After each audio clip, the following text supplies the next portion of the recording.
Welcome to John Wallace's Virtual Open House 2020-2021. This is Mrs. Credd. And I'm Mr. Wozniak. Just a little bit of humor to start the presentation, because I think we all can use a dose of humor, considering how difficult things have been and how hard we're all working. Take a peek on the left. It says, if my mind wanders during class, think of me as part of a distance learning program. And then I think that captures all of us on the right? 10 minutes after starting distance learning. I do have 3 kids at home, so I've got to say that on occasion, that's how I do feel. All right, so here is our agenda for our virtual open house today. So first is introductions. We'll talk a bit about ourselves. We'll go over the schedules. We will talk about Encore. We will go over a little bit of our curriculum and our reach expectations. Next will be our study skills and student responsibility, including homework, and then grading and report cards. And finally, we'll talk about how you can communicate with us. Okay, just a few things about me. I'm a graduate of CCSU. I have a bachelor's degree in English with a minor in journalism. I graduated from the University of New Haven with a degree in elementary education.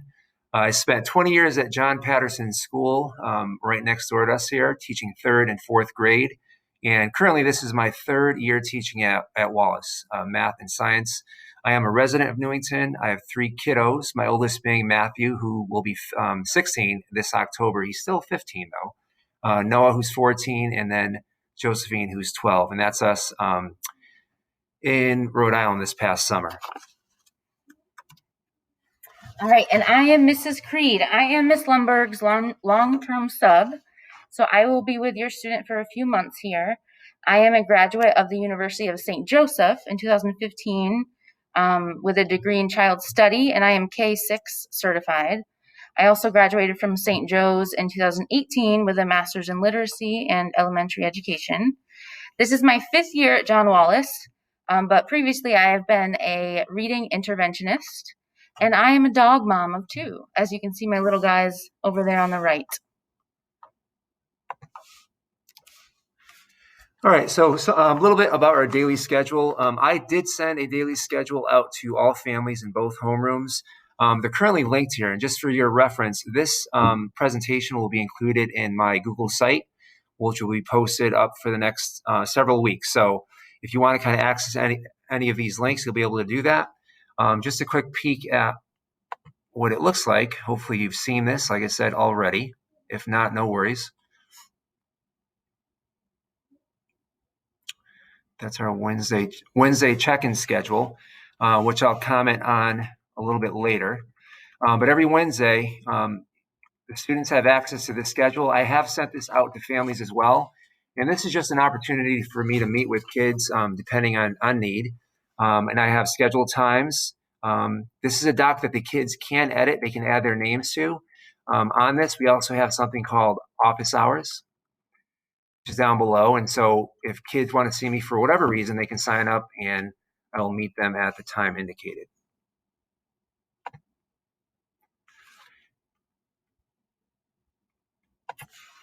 And then this is what our daily schedule looks like here. They are specific to our homerooms, but the general idea is here.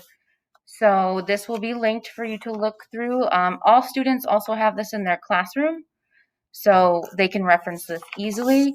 I have about the same thing on my Wednesdays on my end. So this schedule right here, if we were to click, would see you would see my schedule for Wednesdays. I also host office hours, and I also hold small group lessons that I will sign kids up for. So they're expected to check these Wednesday morning.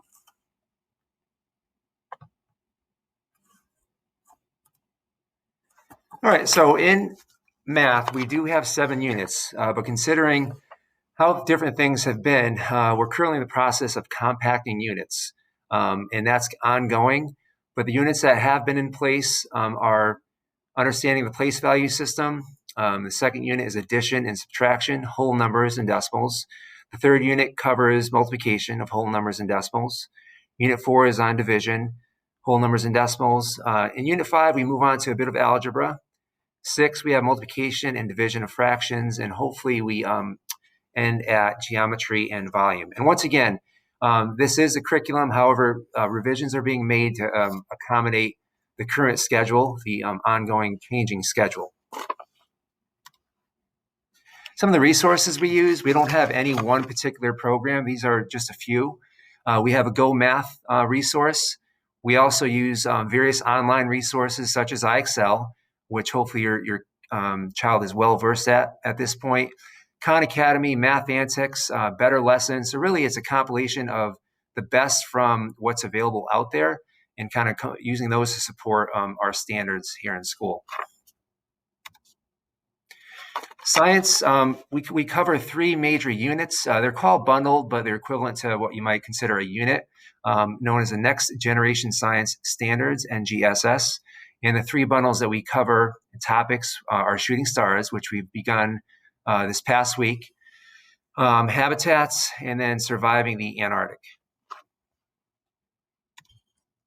In language arts this year, we are following a combination of the Common Core Standards-based curriculum, and we are also following the Lucy Calkins reading program, which has the Reader's Workshop model. A big focus of that is the students having a choice of what they read and building and reflecting on their lives as readers. So they will have constant opportunities to write, think, confer, speak about what they're reading. And I really stress in our classroom that students must read every day to become better readers, to become good readers. In writing, we're going to be developing clear focus, organizing ideas, effective word choice, expressing their own opinions and viewpoints. We'll be going through the whole process of writing, including pre-writing, drafting, revising, proofreading, using graphic organizers, working with their peers, and conferencing with me to make them even better writers than they are. We'll do some research and note-taking and all of that good stuff. I will be having them maintain a writer's notebook that we'll be brainstorming our writing ideas in. So it's going to be great. In language arts, next is social studies. Social studies, your child will follow early U.S. history from the indigenous peoples here prior to colonization, all the way through to the American Revolution. So we'll be analyzing and evaluating a variety of documents, talking about primary and secondary sources and all of the different perspectives throughout history. So on the right, you'll see our 6 units that we'll be working our way through. Unit 1, the building blocks of history, just those foundational ideas. Unit 2, we move on to the earliest Americans. Unit 3, the first European settlements. Unit 4, life in the colonies. Unit 5, the road to the revolution. And Unit 6, we get to the Revolutionary War. So at the middle school level, if you do not have an older child, they call specials teachers encore teachers. And there are several. For music, your child will have at some point Mr. Civitillo. For art, there's Miss McLaughlin. Wellness, we have Mrs. Abakerly, Mr. Markey, and Mr. Rossi. For instructional technology, there's Mr. Valera. For STEM, which is science, technology, engineering, and math, there's Mrs. Brinker. And then Mrs. Francaselli teaches media. This year, your student has reached at the beginning of the day. They might know this as, this is more of a study hall in terms that they can get extra help. So acceptable uses of reach time are things like whole group reteaching. If Mr. Wozniak or I would like to see students for a little extra help, providing academic support with individual students or small groups, assisting students with makeup work. If a student has completed any of these tasks previously mentioned, then they can do things like silent read, retake preparation material, things like that. This is also the time when band, orchestra, chorus happens. Also, your student might be involved in some math or reading interventions later in the year. This is the time for that. Just a quick note that reach time is not really a time for homework. It's more for getting extra help, taking extra courses, anything like that. Homework policy. So again, with the challenges of how school currently is and us currently navigating really uncertain times, homework is something that may kind of evolve as the year goes on. But it's as far as the point of homework, it's to reinforce skills taught in class. The idea is not to bog down your child and prevent them from participating in outdoor activities and other commitments beyond school. It's really an extension of a few of the concepts that we cover here in school. It will be, one key point is it will be posted on the homework planner. And that planner is in Google Classroom. I've also sent that planner to all parents. If you have not received it, please email one of us so that we can send you that planner. But if you can keep tabs on the planner, especially if your child is having a hard time remembering what they have for that particular night, it might be wise to kind of help them and remind them of what's due and what they need to work on. If homework completion becomes a regular occurrence, we'll reach out to you via email. We might even give you a call just to kind of see how we can support you at home. Some of the assignments could be collected. They could be graded with a numerical grade. Anytime the homework is graded, it's not a reflection of new learning. It's an extension of what we've been doing in school.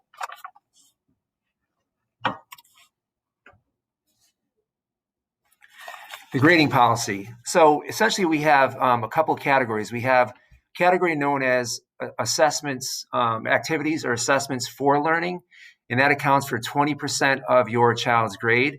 So any graded homework assignments and graded classwork. The other one is assessments of learning, and this will account for 80% of your child's grade. This could include tests, quizzes, projects, essays, short constructed responses, or common unit assessments. Total points will depend on the assignment. The other score that we will be giving your child is a habits of work score. So this does not factor into their final grade on PowerSchool. It's more of a way for us to share how your student is doing in terms of following expectations. So some of those expectations are arriving physically or virtually to class on time. And then we have a little absence form there, just a reminder that if your student is absent for any reason, you have to fill out this form here that we have linked. It's also in the weekly newsletter if you need to find that. Another expectation is that they come prepared to learn with a charged Chromebook. They ask for help when they need it. They follow classroom behavior guidelines, and we follow our school-wide motto of pride. Have a positive attitude, give their best effort, complete all homework and classwork assignments on time, and submit those assignments on time. Assessment and grading. There are numerical scores here at the middle school level, unlike at the elementary level. So letter grades will be given. To kind of help guide students on how to do their best, rubrics will be provided so that they have a clear understanding of why they received the grade they did. Scores will be input into PowerSchool. All graded assignments will be posted within 10 days of the time the assessment is taken. All right, so communication. If you have any questions or concerns, please reach out to us. Email and phone call is the best. You can sign up for Mr. Dias's weekly emails. Then, of course, there's the Google site that Mr. Wozniak mentioned that has a wealth of information. And Gmail. Gmail is a great way for your student to reach out to us and ask for help. As of now, the district calendar does have conferences listed, but as you know, this is very fluid depending on our situation in school and whether we remain in the hybrid model or in a different model at some point. But right now, the Parent-Student-Teacher Conference, September 26th and 27th, that will not be in person, okay? Conferences are optional. It's by teacher or parent request. Phone conferences may be conducted at the parent's request. As of now, November 11th and the 13th, there are conferences that are at this time mandatory. And be aware once again that this may change and you'll be notified of those changes. In March, if things return to normal, March 17th and 18th, we have conferences again. At this time, they would be optional. And you can schedule the conference or we may reach out to you and schedule a conference as well. And lastly, supplies. So there are a few things that we recommend our students have with them. One of those things is a headphones with a microphone, which is very helpful with our hybrid learning. Another thing is a folder for their math and science class, which has been provided, but they are welcome to use one from home. Again, another folder for language arts and social studies, which again was provided, or they can use their own. Having an independent reading book is very important. I have requested a one subject notebook, which is also provided, or you can use one from home, and of course, the charged Chromebook. Most importantly, we thank you for all your support. Without you, this becomes very difficult, and we realize that unlike any other time in education, you're being asked to do way more than you ever have. So for that, we're thankful, and we're looking forward to the partnership that will help your child experience success this year and well into the future. Thank you.